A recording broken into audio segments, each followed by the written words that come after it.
আপনারা দেখছেন high news আর আমি আপনাদের সঙ্গে অভিষেক সিংহ। আজ আমরা আবারও চলে এসেছি আরো একটি অজানা ইতিহাস নিয়ে। ভবানী ভবন সিআইডি দপ্তর। এই ভবানী ভবনের নামকরণ কিভাবে হয়েছিল সেই ইতিহাস, সেই তথ্য আজ তুলে ধরবো আপনাদের সামনে। বিপ্লবী ভবানী প্রসাদ ভট্টাচার্যের নামেই ভবানী ভবন সিআইডি দপ্তর। ভবানী ভবনের সামনে দিয়ে আপনারা অনেকেই প্রতিনিয়ত যাতায়াত করেন, তবে এই ভবানী ভবনের নামকরণের পেছনে রয়েছে এক বিরাট ইতিহাস, তা অনেকেই জানেন না। এই হলো বিপ্লবী ভবানী প্রসাদ ভট্টাচার্য, তার নামেই সিআইডি দপ্তর ভবানী ভবন। আর আমি এখন যেখানে দাঁড়িয়ে রয়েছি তা হলো বিপ্লবী ভবানী প্রসাদ ভট্টাচার্যের পরিবারের লোকজনের বাড়ি। এই বাড়িতেই এখনো পর্যন্ত থাকেন বিপ্লবী ভবানী প্রসাদ ভট্টাচার্যের পরিবারের লোকজন, বাড়ির লোকজন।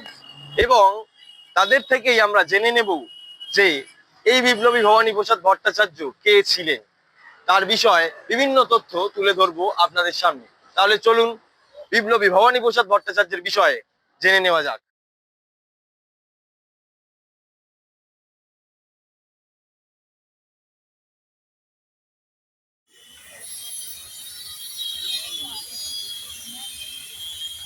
ভবানী প্রসাদ ভট্টাচার্যের নামে ভবানী ভবন পুলিশ দপ্তর, সিআইডি দপ্তর, যেটা আলিপুরে অবস্থিত।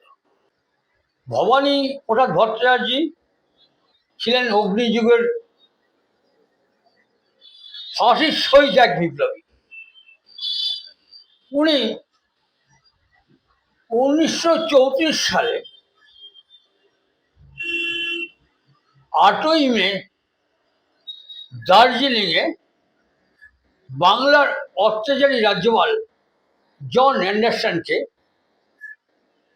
দার্জিলিংয়ের লেবংয়ের ঘোড়দৌড়ের মাঠে গুলি করেছিলেন। এবং ওনার সঙ্গে ছিলেন রবিরঞ্জন ব্যানার্জি, আর সঙ্গে এসেছিলেন মনোরঞ্জন ব্যানার্জি ও উজ্জ্বলা মজুমদার। কারণ বেঙ্গল ভলেন্টিয়ার্সের অ্যাকশন কমিটির নেতা জ্যোতিষচন্দ্র গুহ সবে ছাড়া পেয়েছেন ব্রিটিশের জেল থেকে। উনি ঢাকা জয়দেবপুরে ভবানী প্রসাদকে, রবিরঞ্জনকে, উজ্জ্বলা মজুমদার, মনোরঞ্জন আরো অনেকে ছিলেন, তাদেরকে বললেন অত্যাচারী রাজ্যপাল অ্যান্ডারসন বাংলার বিপ্লবীদের একদম শেষ করার জন্য ব্রিটিশকে নিযুক্ত করেছে। কাজেই এই রাজ্যপালকে, অ্যান্ডারসনকে তোমাদেরকে একদম শেষ করে দিতে হবে। কিন্তু অ্যান্ডারসনকে শেষ করা খুব কঠিন, কারণ অ্যান্ডারসনের এর আগেই 1932 সালে যত সম্ভব অ্যাটাক হয়ে গেছে একবার আসার পরেই। অ্যান্ডারসনের চারদিকে শুধু পুলিশ আর মিলিটারি ঘিরে থাকে, তাকে গুলি করার কোনো স্কোপ নেই। তো ভবানী প্রসাদ, রবিরঞ্জন, উজ্জ্বলা মজুমদার আর মনোরঞ্জন ব্যানার্জি চারজনে দার্জিলিংয়ের দিকে রওনা হলেন। ভবানী প্রসাদ এবং রবিরঞ্জন উঠলেন একটি হোটেলে এবং মনোরঞ্জন আর উজ্জ্বলা মজুমদার উঠলেন আরেকটা হোটেলে। এইবার মনোরঞ্জন এবং উজ্জ্বলা কিন্তু চলে এসেছিলেন।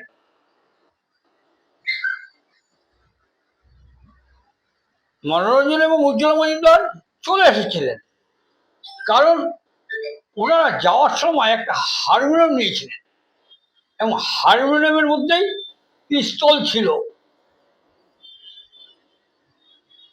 দার্জিলিংয়ে পৌঁছাবার পর উজ্জ্বলা মজুমদার এবং মনোরঞ্জন ব্যানার্জি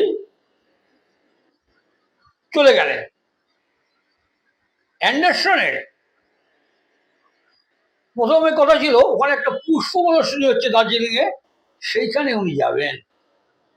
ভবানী প্রসাদ ভট্টাচার্য এবং রবিরঞ্জন ব্যানার্জি ওরা প্রস্তুত ছিল ওই পুষ্প প্রদর্শনীতেই অ্যান্ডারসনকে গুলি করবে, কিন্তু অ্যান্ডারসন যায়নি।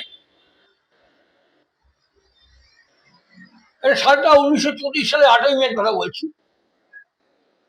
অ্যান্ডারসন গেলেন লেবংয়ের ঘোড়দৌড়ের মাঠে একটা অনুষ্ঠানে। ভবানী প্রসাদ ভট্টাচার্য এবং রবিরঞ্জন ব্যানার্জি সাহেবের পোশাক পরলেন, টিকিট কাটলেন এবং তারা ওই অনুষ্ঠানে গিয়ে বসলেন। ভবানী প্রসাদ রবিরঞ্জনকে বলছে, রবি, এইভাবে অ্যান্ডারসনকে ওরা ঘিরে রেখেছে, অ্যান্ডারসনকে কিন্তু গুলি করা সোজা নয়, আগে পিছে লোক। আর আমরা যে গুলি করে এখান থেকে বেরিয়ে যেতে পারবো সেই রাস্তাও নেই, কারণ লেবংয়ের ঘোড়দৌড়ের মাঠ এমন একটা জায়গা, ছোট্ট জায়গা, এখান থেকে বেরিয়ে যাওয়ার রাস্তা নেই। কিন্তু আমরা অ্যান্ডারসনকে গুলি করব এবং গুলি করলে আমাদের এখানে শহীদ হতে হবে, আমরা শহীদ হব। এই কারণে শহীদ হব যে আগামী প্রজন্ম যে বিপ্লবী আছে তারা এটা থেকে উৎসাহিত হবে। রবি বলছে একদম ঠিক। ভবানী বলছে আমি একদিক থেকে গুলি করছি, তুই আরেকদিকে গুলি কর। ভবানী প্রসাদ অ্যান্ডারসনকে গুলি চালান, অ্যান্ডারসনের গা খেতে গুলি বেরিয়ে গেছে। অ্যান্ডারসনের সামনে একজন স্টেনোগ্রাফার ছিল, মহিলা স্টেনোগ্রাফার, ঠিকঠাক, সে অ্যান্ডারসন তার পিছনে লুকিয়ে গেল। ভবানী গুলি চালাচ্ছে, একদিকে রবিরঞ্জন গুলি চালাচ্ছে। এবার মিলিটারি এবং পুলিশরা ভবানীর উপর গুলি চালাতে আরম্ভ করল। ভবানী সেখানে অচেতন হয়ে পড়ে গেল। ভবানীর যখন জ্ঞান ফিরল, ভবানী প্রসাদ তখন বলল যে অ্যান্ডারসন মরেছে তো? বলছেন অ্যান্ডারসন মরেনি। বলে আমি ওকে আবার মারব। তখন ওখান থেকে ভবানীকে, অচৈতন্য ভবানীকে নিয়ে গেল রেলের ওয়েটিং রুমে, ওখান থেকে নিয়ে গেল ভিক্টোরিয়া হসপিটালে, ওইখান থেকে নিয়ে আসলো আবার আগের জায়গায় এবং ভবানী বিচার শুরু হলো। এই বিচারে ব্রিটিশ গভর্নমেন্ট বলল সবাইকে, তোমরা তোমাদের দোষ স্বীকার করো, ভুল করেছি, তোমাদের শাস্তি কম হবে। বাকি তিনজনের শাস্তি হলো কম। ভবানী বলল আমি দোষ করিনি, আমি সুযোগ পেলে অ্যান্ডারসনকে আবার মারবো। বলে তোমার তো ফাঁসি হবে। ফাঁসির ভয় কি? পৃথিবীতে এসছি, একদিন তো আমরা চলে যাবোই, ফাঁসির ভয় কি? তুমি যে ফাঁসির গলায় ফাঁসিতে ঝুলি তোমাকে মারা হবে, তোমার ভয় লাগে না?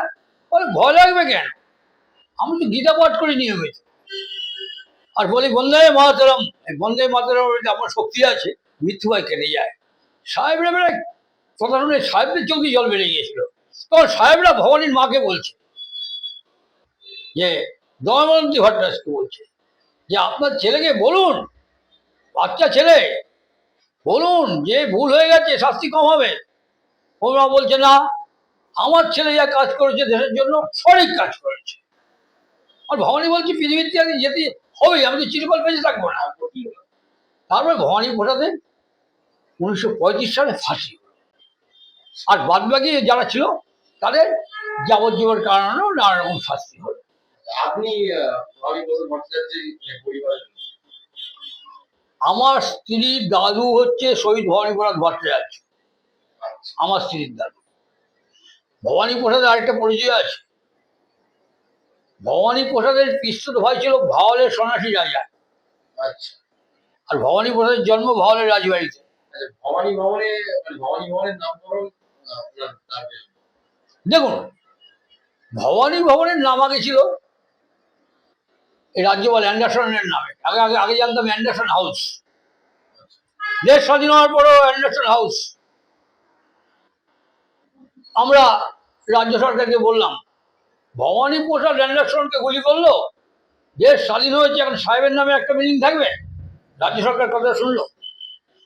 1969 সালে তখনকার সরকার অ্যান্ডারসনের নামের বদলে করলো ভবানী ভবন। আমার নাম ফাল্গুনী ঘোষাল। আজ কথা বললাম ভবানী ভবনের নামকরণ কিভাবে হয়েছিল আপনাদের জানালাম বিপ্লবী ভবানী প্রসাদ ভট্টাচার্য কে ছিলেন। এরকম আরো ভিডিও দেখার জন্য অবশ্যই চোখ রাখুন আই নিউজের পর্দায়।